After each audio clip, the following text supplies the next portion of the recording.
These are places where the action takes place that people can look up. As a matter of fact, in book number 1, The Secrets of the Castle, one of the main parts of the story takes place around Neuschwanstein Castle, which happens to be one of the inspiration castles for the one that you see on TV that Disney uses.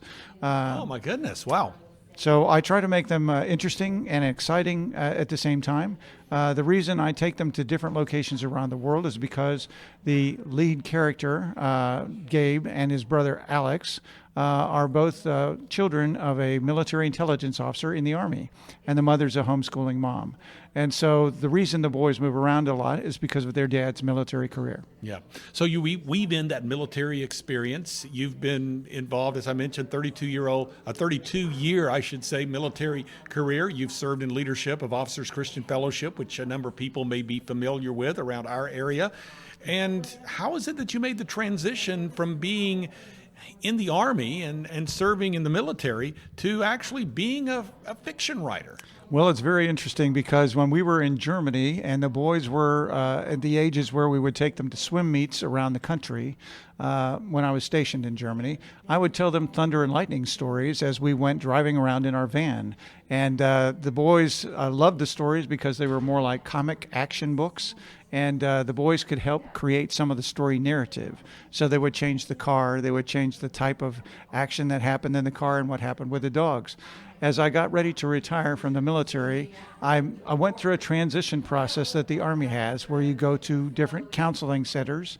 And one of the counselors I met happened to be a retired Presbyterian preacher.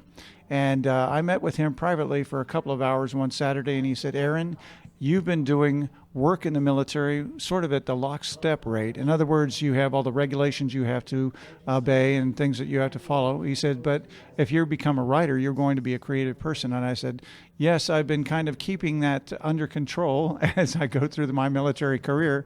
And he said, "Okay, well, now it's time to let that loose." So when he said that, I was shocked, really, because I'd never thought about making that something that I was going to do full time. And finally, the real kicker was my younger son told me, he says, "Dad, when are you going to write those thunder and lightning stories down?" Oh, man, that's great. That's a little bit of pressure. God had placed them in your heart. That's exactly right. Aaron Zook joining us today here on the Meeting House on Faith Radio of the Thunder and Lightning series. This is CPE International Christian Product Expo in Murfreesboro, Tennessee.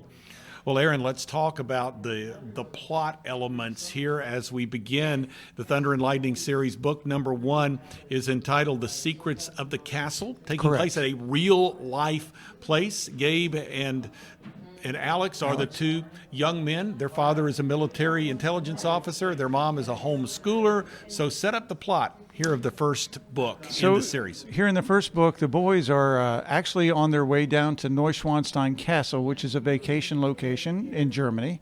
And on the way on that trip, the boys and their parents experience an auto accident on the Autobahn. Somebody actually has sabotaged their tires, and they walk away from that accident, get the car fixed, and then they get back on the road. When they're on the road, they get chased by motorcycles doing some pretty crazy motorcycle stunts. They get down to the castle, there's some threats, and finally they get kidnapped. All because of some secrets that Dad knows and other people want to get to. So did they get away? Well, there is a book number 2. There you go. And so this original book, The Secrets of the Castle, this was written for a middle school age audience. That's absolutely correct. Yes, I wrote it so that people that read at the 4th grade level and above can read the book. And I did it that way on purpose because oftentimes when people are reading books, they want to read a little bit ahead of their age range. And at the same time, the content in it, I think, is really a lot of fun. You learn all about the characters and the dogs, and they have a lot of antics that they play around with, too, as well as the storyline.